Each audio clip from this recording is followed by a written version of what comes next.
Hello বন্ধুরা, তোমরা সবাই কেমন আছো কমেন্টে জানিও। তার আগে চলো আমি রেডি হয়ে আসি। রেডি হয়ে এসে তোমাদের সাথে কথা বলছি। তো দেখতে পাচ্ছি আমি রেডি হয়ে চলে এসেছি। আর আজকে যেহেতু মঙ্গলবার, প্রত্যেক মঙ্গলবারে চিকেন যেহেতু রান্না হয়, তো আজকে ভাবছি চিকেন না, আজকে একটু মাছ রান্না করব। তো তার জন্য দেখো রেডি হয়ে গেছি। তোমাদের দাদাভাই রেডি হচ্ছে আর বাজারে চলে যাব। তো আমি কি মাছ নিই তোমাদের সাথে শেয়ার করব। আর এদিকে দেখো সবজিওয়ালা কাকা এসছে, তো মা সবজি নিচ্ছিল। তো চলো আমি আর তোমাদের দাদাভাই বেরিয়ে পড়েছি। তো চলো তোমাদের সাথে বাজারে গিয়ে দেখা হচ্ছে। তো দেখতে পাচ্ছ আমি দত্তফুলিয়া মাছ বাজারে চলে এসেছি।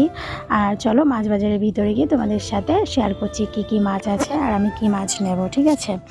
তো সকালবেলা তখন বাজে 10টা। তো 10টা বাজে, অনেকটা লেট হয়ে গেছে আমাদের বাজারে আসতে আসতে, আর সব কাজ সেরে আর সকালে রান্নাটাও সেরে একবারে এসেছি। আর এদিকে চলো তোমাদেরকে দেখাই, দেখো চিংড়ি, ইলিশ আর রুই, কাতলা, পাবদাও ছিল। আর চলো তোমাদেরকে একটু ভালো করে দেখাই ওদিকে কী কী মাছ আছে। তো এদিকে দেখো রুই, কাতলা, ইলিশ, মাছের ডিম, ভোলা মাছ, রিটে মাছ, অনেক রকম মাছ ছিল। আর আমরা যেহেতু ইলিশ মাছ নিতে এসেছি, তো আর অন্য কোনো মাছের দিকে তাকাবো না। আর এদিকে দেখো এই মাছগুলো 1200 টাকা কিলো বলছিল। আর এতে প্রচণ্ড ডিম ছিল পেটে, ওই জন্য আর এখান থেকে নেবো না ভাবছি। কারণ ইলিশ মাছের যদি পেটে ডিম হয় না, তো মাছের পেটিগুলো একদম পাতলা পাতলা। তো পাশের কাকুর দোকানে অনেক ইলিশ মাছ দেখে আমি দৌড়াই আসলাম। দৌড়ে এসে কাকু কী কয় জানো, কাকু বলে 1400 টাকা কিলো। শুনে তো আমার মাথায় বাস পড়ে। তো আমি কাকুরি বললাম পাশের দোকানে দাদু তো 1200 টাকায় দিচ্ছিল। তো বলছে আমার কাছেও 1200 টাকা আছে, কিন্তু দাদুর দোকানের 1200 টাকারটা হচ্ছে গুজরাটি মাল, ওটা ভালো হবে না। তাই বললাম ঠিক আছে তুমি এই 1400 টাকারটাই দাও।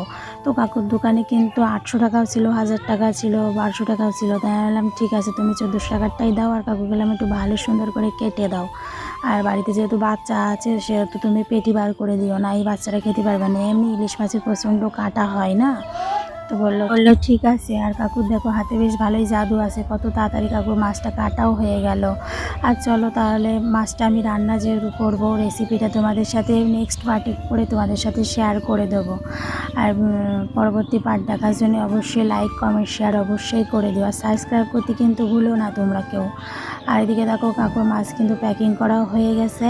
আর এদিকে কাকু কী কয় জানো, কাকু বলে মাছের ডিম নেওয়া। আমি বলছি না কাকু, আমার বাড়িতে অনেক মাছ নিয়েছে, সকালবেলা মা কাতলা মাছ নিয়েছে। আমি বললাম নেবো না। কাকু তো মাপাও হয়ে গেল, জোর করে দিচ্ছিলাম, বললাম নেবো না। বললো কাকু বললো ঠিক আছে তুমি পরের দিন নিও কিন্তু অবশ্যই। আর এদিকে দেখো তোমাদের দাদা ভাই তো ঘাম বেরিয়ে গেল মাছ কিনতে গিয়ে। তো চলো আর কি করা যাবে, মাছ তো খেতেই হবে, পয়সা তো দিতেই হবে, তাই না। তো চলো তোমাদের সাথে এই অবধি দেখা, তো পরের নেক্সট ভিডিওতে দেখা হবে। তো টাটা, বাই বাই।